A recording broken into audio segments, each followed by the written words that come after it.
안녕하세요. 행복한 TV의 유토입니다. 잘 지내시죠? 오랜만에 인사드리는데요. 오늘은 김상훈님의 마음을 비우면 얻어지는 것들 한번 볼게요. 먼저 지은이 김상훈님은 26년간 기자 생활을 하면서 바깥 세상을 취재 보도하는데 열정을 바쳤다. 그러다가 가장 소중했던 두 가족의 잇따른 사망으로 마음의 병을 얻은 뒤 내면 세계에 빠져들었다. 우주의 원리에 눈을 떠 자신을 치유한 뒤 그 체험을 바탕으로 정신 분야 최고의 베스트셀러인 와칭을 썼다. 그 후로도 더욱 깊은 취재, 명상, 체험을 거쳐 더욱 깊은 깨달음을 얻었다. 그 결실을 이 책에 고스란히 담았다. 끝없는 내면 취재를 통해 인간의 숙명인 고통을 들어주는 일을 기자로서의 남은 소명으로 삼고 있다. 프롤로그에서 김상훈님은 이렇게 말하고 있습니다. 텅 비우지 못하는 게 문제다. 그따위로 끼어드는 법이 어디 있어? 지방의 한 고속도로에서 벌어진 일이다. 40대 운전자 최 씨는 1차선에서 콧노래를 부르며 승용차를 몰고 있었다. 추석을 맞아 아내와 아들을 데리고 고향으로 내려가는 중이었다. 그런데 2차선에서 돌연 빨간 승합차가 급작스럽게 끼어들기를 시도했다. 최 씨는 승합차가 끼어들지 못하도록 앞차와의 거리를 바짝 좁혔다. 1차선 진입을 시도하던 빨간 승합차의 강 씨도 화가 났다. 느린 보트럭을 추월하기 위해 끼어들려는 것인데 안 끼워주다니. 왜 안 끼워주는 거야? 강 씨는 여러 차례 시도 끝에 결국 끼어들기에 성공했다. 무시당했다고 생각한 최 씨는 얼른 2차선으로 빠져나와 강 씨 앞으로 끼어들기를 시도했다. 난 못 끼어들 줄 알아? 그러자 이번에는 강 씨가 필사적으로 막았다. 너도 아까 날 안 끼워줬지? 두 사람은 마치 자신의 목숨이 걸려있기라도 한 듯 한치도 물러서지 않았다. 약이 오를 대로 오른 최 씨는 과감한 고기의 운전 끝에 끼어든 차를 급정거해버렸다. 꽝! 순식간의 일이었다. 승용차와 승합차가 충돌하자마자 뒤따라오던 트럭도 승합차를 들이받았다. 이 3중 충돌 사고로 승합차에 타고 있던 3명이 그 자리에서 숨졌다. 승용차에 타고 있던 일가족 3명과 트럭 운전자도 중상을 입었다. 비극은 왜 일어났는가? 내가 무시당했다는 생각을 비워버리지 못한 탓이었다. 왜 비워버리지 못했을까? 생각이 바로 나라고 착각했기 때문이다. 생각을 나라고 착각하면 그 생각을 버리지 못한다. 나를 어떻게 버리나. 우리는 별의별 것들을 내 것으로 착각한다. 화가 나도 그것을 내 것으로 착각해 머릿속에 집어넣고 살다가 화병을 만든다. 골치가 아파도 내 것으로 착각해 머릿속에 가둬놓고 만성 두통으로 키워낸다. 스트레스가 생겨도 내 것으로 착각해 꾹꾹 짓눌러 놓고서는 병을 자초한다. 욕심도 절망도 슬픔도 몽땅 머릿속에 집어넣고 다닌다. 그러다 보니 우리는 어느새 걸어 다니는 화 덩어리, 고통 덩어리, 스트레스 덩어리, 절망 덩어리가 된다. 언젠가 나는 나 자신에게 이런 의문을 던져보았다. 내 안에 가득한 모든 쓸모없는 생각들을 싹 비워버리는 비밀은 없을까? 놀라운 사실을 발견했다. 내 안에 가득 쌓인 모든 것들은 쉽게 날아간다는 것이었다. 유일한 비밀은 이 모든 것들은 내 것이 아니다라는 사실을 진심으로 깨닫는 것이었다. 이 깨달음만으로 마음은 저절로 텅 비어버렸다. 내 안에 가득했던 화도 스트레스도 고통도 모조리 텅 비어버렸다. 나는 다음 의문을 던져보았다. 나를 텅 비워버리면 어떤 일들이 일어날까? 더욱 경이로운 사실을 발견했다. 나를 텅 비우면 나는 텅 빈 우주만큼 넓어진다는 것이다. 그러면서 나는 가득 차오른다. 무엇으로 차오른다는 말인가? 우주에 가득한 것들로 차오른다. 생기가 필요할 땐 우주로부터 좋은 기운이 가득 차오른다. 아이디어가 필요할 땐 아이디어가 차오르고 힘이 필요할 땐 힘이 차오른다. 평화가 필요할 땐 평화가, 집중력이 필요할 땐 집중력이 차오른다. 내가 그토록 기를 쓰고 얻고자 하는 모든 것들이 거꾸로 마음을 텅 비워야만 저절로 흘러 들어오는 것이다. 놀랍지 않은가? 사실 이는 지난 수천 년간 고도의 정신 수행자들이 깨우쳐온 비전의 우주 원리다. 텅 비우면 오묘한 일이 일어난다. 진공묘유이다. 하지만 그건 오랜 정신적 수행을 해야만 가능한 일 아닌가? 이렇게 반문할지 모른다. 물론 과거엔 그랬다. 체험을 통해 깨달아야만 하니 오랜 세월과 고된 수행이 필요했다. 하지만 최첨단 과학은 많은 열쇠를 제시해주고 있다. 그 열쇠로 비밀의 문들을 하나하나 열어나가다 보면 어느새 요술처럼 마음이 텅 비어버린다. 따라서 정말 던져야 할 질문은 바로 이거다. 텅 비우면 내게도 정말 오묘한 일들이 일어날까? 이 책에는 그 질문에 대한 답이 들어있다. 물론 답은 쉽게 나오지 않았다. 절대 짧지 않은 기간의 집중적인 취재, 명상, 체험을 거쳐야 했다. 불변의 진리 앞에 어떤 인간적 오류를 범하고 있지는 않은지 묻고 또 물어야 했다. 우리는 상상을 초월하는 어마어마한 착각 속에 살고 있다. 나 자신에 대한 착각, 인생에 대한 착각, 현실 세계에 대한 착각이다. 오감의 한계 속에 살고 있기 때문에 일어나는 착각들이다. 온갖 쓸모없는 생각들이 양산되는 근본적인 원인이다. 하지만 착각에서 깨어나는 순간 마음은 저절로 텅 비워지고 얽히설키 얽혔던 인생의 모든 문제들은 실타래가 풀리듯 저절로 풀리게 된다. 오감의 한계에서 벗어나는 것이다. 나는 원래 아무 울타리가 없다. 화도 없고 고통도 없고 스트레스도 없다. 아무 걸림돌도 없다. 원하는 바도 저절로 이루어진다. 울타리는 내 생각이 둘러친 것이다.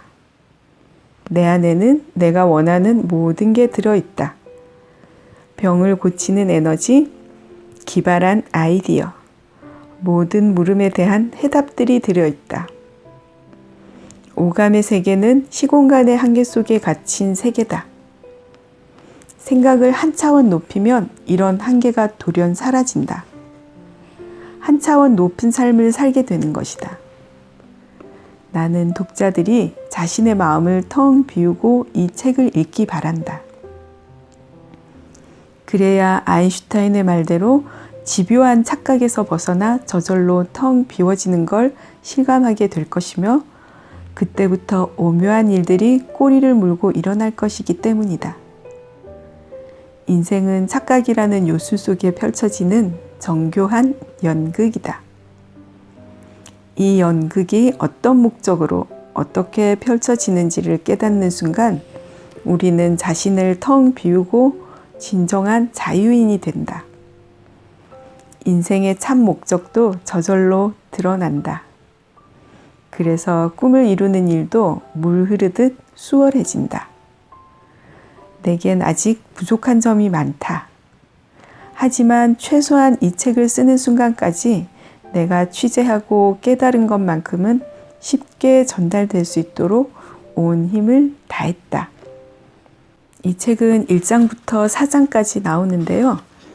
2장에 있는 육신에 대한 집착 텅 비우기 한번 볼까 합니다. 인도의 요기 프랄라드 자니는 70년 이상 음식과 물 없이 살았다고 주장해 인도 과학자들과 의사들로부터 의심을 받았다. 사기꾼 아니야? 보름 동안 병원에 가둬놓고 정밀 감시해보자. 인도 국방부 산하의 국방생리학연구소 소속 과학자 35명과 스털링 병원 의사들이 그를 병원에 입원시켰다. 병실과 복도엔 여러 대의 감시 카메라가 설치됐다. 그가 정말 물 한 모금도 안 마시는지 하루 24시간 내내 철저히 감시하기 위해서였다. 이에 하버드 의대 마이클 반 류엔 교수가 위험성을 경고했다. 보름간 물도 안 마시고 버티는 건 불가능하다. 심장마비나 신장 이상으로 사망할 것이다. 인도 요기는 정말 사망하고 말았을까? 드디어 15일이 지난 뒤 요기의 건강을 검진해 보았다. 아무 이상도 없었다. 심장도 신장도 혈액도 모두 정상이었다. 오히려 보통 사람들보다 더 건강했다. 두뇌를 촬영해 보니 25세 청년의 두뇌처럼 생생하고 맑았다. 그 참 신기한 일인걸? 요기는 15일간 물 한 방울도 안 마셨을 뿐 아니라 화장실을 간 적도 없었다. 그는 도대체 어떻게 생존하는 걸까? 나는 명상하면서 사랑 가득한 생명 에너지를 들이마십니다. 그러니 음식이 필요 없지요. 그는 7살 때 고아가 돼 8살 때부터 산속에서 명상과 수행을 해왔다. 인도 과학자들은 지금 그에 대한 연구가 한창이다. 음식 없이 생존하는 방법을 터득할 수만 있다면 군인들의 전투력을 획기적으로 높일 수 있기 때문이다. 미국, 독일, 오스트리아의 과학자들도 연구 참여를 요청했다. 그의 신비한 사례는 미국의 디즈니 채널, 영국 ITN, 오스트리아와 이탈리아 국영 TV 등에 소개되기도 했다. 사람이 몸으로만 조립된 존재라면 이런 이야기는 도저히 불가능하다. 어쩌다 일어나는 해괴한 해외 토픽감이다. 하지만 놀라운 생명력을 가진 뭔가 신비한 존재가 몸속에 따로 들어있다면 그럼 가능한 일이다. 그렇다면 몸속에 따로 들어있는 게 뭘까? 먼저 사람은 정말 몸으로만 조립된 존재인지부터 짚어보자. 당신이 진리를 찾아 여행을 떠난다고 상상해보자. 길을 묻고 물어 드디어 히말라야 산중의 한 바위 동굴에 이른다. 큼지막한 돌멩이를 들어 문을 두드리니 은은한 목소리가 흘러나온다. 누구신지요? 저는 김아무개라고 합니다. 이름이 당신입니까? 첫 마디부터 범상치 않다. 그래서 가만히 생각해 본다. 이름은 얼마든지 바꿀 수 있다. 또 이름이 없다고 해서 나가 없어지는 것도 아니다. 문을 열어주십시오. 제가 누군지 보여드리겠습니다. 몸뚱이가 당신입니까? 잠시 몸뚱이를 바라보며 생각해 본다. 팔이 나인가? 아니다. 팔이 없는 사람도 있지 않은가? 양팔이 없어도 나는 존재한다. 그러면 다리가 나인가? 역시 아니다. 다리가 없는 사람도 있으니까. 그러면 심장이 나인가? 역시 아니다. 인공 심장을 이식받아도 나는 나다. 그러면 두뇌가 나인가? 역시 아니다. 두뇌가 반쪽인 사람도 있다. 두뇌가 나라면 반쪽 두뇌를 가진 사람은 반쪽짜리 인간이란 말인가? 또 죽어가는 사람의 두뇌만 떼내어 유류관 속에 보관해두면 그게 바로 그인가? 두뇌만 영원히 보관해두면 나는 영원히 사는가? 아니다. 몸뚱이의 어느 부분도 진정한 나는 아니다. 그래서 당신은 엉겁결에 이렇게 대답한다. 저는 제 몸뚱이 전체입니다. 정말 그런가요? 나가 아닌 것들을 조립해 놓고 나가 되나요? 듣고 보니 그렇다. 팔, 다리, 심장, 두뇌 등 몸의 어느 부분도 각기 따로 떼어놓고 보면 분명히 나가 아니다. 나가 아닌 것들을 조립해 놓고 나가 될 리 없다. 도대체 나는 누구인가? 동굴 속 목소리가 다시 말한다. 당신의 몸뚱이에서 당신이 나가 아니라고 했던 것들을 하나씩 떼내어 보세요. 팔, 다리, 심장, 두뇌 다 떼내어 보세요. 무엇이 남나요? 이게 어찌된 일인가? 나는 텅 비어 있지 않은가? 당신이 철석같이 나라고 믿었던 육신이 알고 보니 허상 아닌가? 육신이 허상이라면 나는 빈 쭉정이라는 말인가? 만일 빈 쭉정이가 아니라면 텅 빈 내 몸뚱이를 채우고 있는 것은 무엇일까? 70년 이상 음식 없이 살아왔다는 인도의 요기는 사랑이 가득한 생명 에너지를 마신다고 했다. 뭐? 사랑을 마시고 산다고? 그게 정말 가능한 일일까? 사람보다 구조가 간단한 식물부터 살펴보자. 똑같은 꽃나무 A와 B가 있다. 두 꽃나무에 각기 똑같은 양의 거름을 준다. 사람으로 치면 똑같은 음식을 주는 것이다. 하지만 A에게는 거름과 함께 사랑을 듬뿍 주어본다. 매일 사랑해, 잘 잤니, 예쁘다 등의 사랑이 담긴 말을 전해주는 것이다. 반면 B에게는 아무 말도 하지 않고 그냥 내버려 둔다. 한 달 후 두 꽃나무는 어떻게 달라졌을까? 짐작대로 꽃나무 A는 키도 커지고 꽃봉오리를 맺었다. 하지만 꽃나무 B는 키도 작고 꽃망울도 터뜨리지 못했다. 물질적 영양분만 섭취하고 자란 꽃나무보다 사랑도 함께 느끼며 자란 꽃나무가 더 잘 자란 것이다. 그러면 영양분을 아예 끊어버리면 어떨까? 사랑만으로 생존할 수 있을까? 스위스의 자연요법 연구가 알프레드 보겔 박사는 잎사귀 2개를 따서 실험 보조원에게 건네주며 말했다. 이 두 잎사귀를 집으로 가져가게. 그리고 한 잎사귀에겐 애정을 듬뿍 줘보게. 사랑스러운 말도 해주고 노래도 불러주게. 다른 잎사귀에겐 아무 말도 하지 말고 그냥 내버려 두게. 하지만 어느 잎사귀든 건드리거나 물을 주면 안 되네. 한 달이 지난 뒤 박사는 실험 보조원의 집을 찾아가 두 잎사귀를 비교해 보았다. 무관심 속에 방치된 잎사귀는 말라서 썩어가고 있었다. 반면 사랑이 담긴 말과 노래를 들으며 지낸 다른 잎사귀는 여전히 싱싱했다. 그리고 한 달이 더 지났다. 방치된 잎사귀는 완전히 죽어버렸다.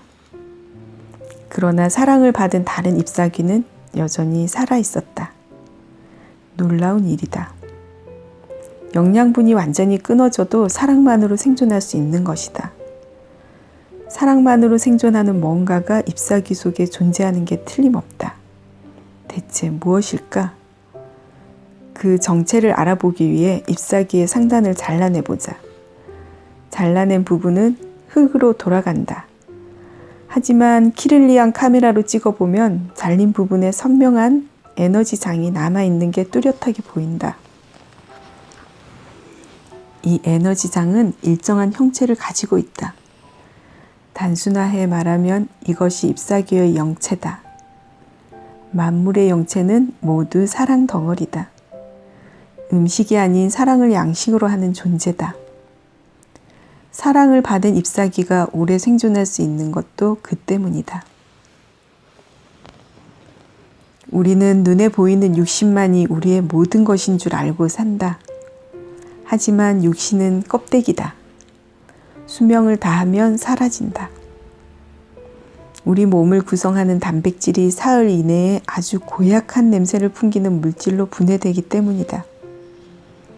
분해되기 전 이 육신의 값을 돈으로 환산하면 얼마나 될까? 일리노이 의과대학의 해부학 교수인 해리 몬슨 박사에 따르면 체중이 70kg인 사람의 육신을 분리하면 우선 비누 7개 정도의 지방 덩어리가 나온다고 한다. 또 석회 12kg, 성냥 2200개비 분량의 인, 길이 25cm의 못에 해당하는 철, 한 숟가락 분량의 유황, 비철금속 30g 정도 나온다. 이 물질들을 돈으로 치면 대략 6,000원어치에 불과하다. 시간이 지나면서 이 물질들은 더욱 단순한 물질로 분해된다. 결국 한 줌의 흙으로 변해 대지에서 빌려왔던 모든 물질을 고스란히 되돌려준다. 돈으로 따지면 단 한 푼어치도 안 된다. 이렇게 끝나는 게 다일까? 단 한 푼어치의 값도 안 되는 흙 한 줌의 나의 모든 것인가? 그렇지 않다. 육신은 일시적인 겉모습에 불과하다. 참 생명은 영체에 있다. 육신은 음식을 못 먹으면 죽지만 영체는 음식을 안 먹어도 영원히 생존하는 사랑 덩어리이기 때문이다.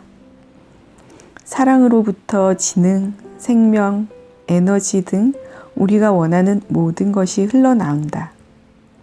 모든 생물의 몸속에는 커다란 사랑 덩어리가 들어있다. 누구든 이를 쉽게 확인할 수 있다. 나는 강의실에서 간단한 실험을 한 바 있다. 졸업 학기가 막바지로 치달을 점이면 학생들의 마음은 꽉 닫혀버린다. 미래에 대한 불안 때문이다. 그렇게 마음이 닫혀 있으면 일이 더욱 풀리지 않는다. 그럴 때 깊은 사랑을 느끼도록 하면 어떤 일이 일어날까? 나는 학생들에게 감사의 편지를 써보도록 했다. 이 세상에서 가장 사랑하는 사람에게 감사의 편지를 쓰되 다음 3가지를 꼭 넣어서 써보세요. 첫 번째, 그 사람과 가장 행복했던 순간들을 묘사할 것. 두 번째, 그 사람과 가장 슬펐던 순간들을 묘사할 것. 세 번째, 1시간 후 그가 세상을 떠난다면 가장 하고 싶은 말은 무엇인가? 처음에는 누구에게 무슨 말을 쓰나 하던 학생들이 머리를 수그리고 열심히 적어나가기 시작했다. 한 여학생이 눈이 심하게 충혈된 채 편지 쓰기를 마쳤기에 그 편지를 읽어달라고 했다. 여학생이 좀 머뭇거려서 나는 모두 다 자신의 편지를 읽어줄 거예요. 처음에 하는 게 낫지 않나요? 라고 말했다. 그러자 여학생은 일어서서 편지를 읽기 시작했다. 엄마에게. 엄마한테 편지 써보는 건 초등학교 때 어버이날 썼던 이후로 처음이에요. 진부한 것 같아서 쓰지 않으려고 했어요. 그런데 갑자기 엄마한테 고맙다는 말, 감사하다는 말, 사랑한다는 말 단 한 번도 안 했던 것 같아서 편지를 써요. 엄마가 갑자기 세상을 떠나기라도 한다면 그 흔한 말 한 번도 못한 제 자신을 용서하지 못할 것 같아서요. 엄마는 시집와서 시부모님 모시느라 평생 감정 표현도 못하고 살아오셨죠. 하지만 딸인 저는 바보처럼 그게 저에 대한 사랑이 없는 거라고 느꼈어요. 저는 어렸을 때 다른 애들은 엄마랑 같이 다정하게 팔짱 끼고 쇼핑 다니는 걸 보면 너무나 부러웠어요. 속으로는 엄마랑 얼마나 친구처럼 지내고 싶었는지 몰라요. 그게 서운해서 저는 점점 엄마에게 냉정하게 대하고 쌀쌀맞게 굴었죠. 엄마 가슴 많이 아프셨죠? 엄마, 제가 1학년 때 저혈압으로 쓰러져 병원에 입원했을 때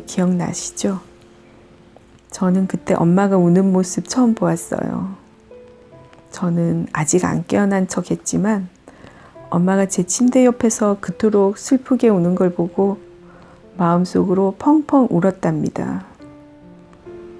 엄마가 그토록 저를 사랑하고 계셨는데도 저는 정말 바보처럼 늘 엄마는 나를 사랑하지 않아 라고만 믿어왔으니까요.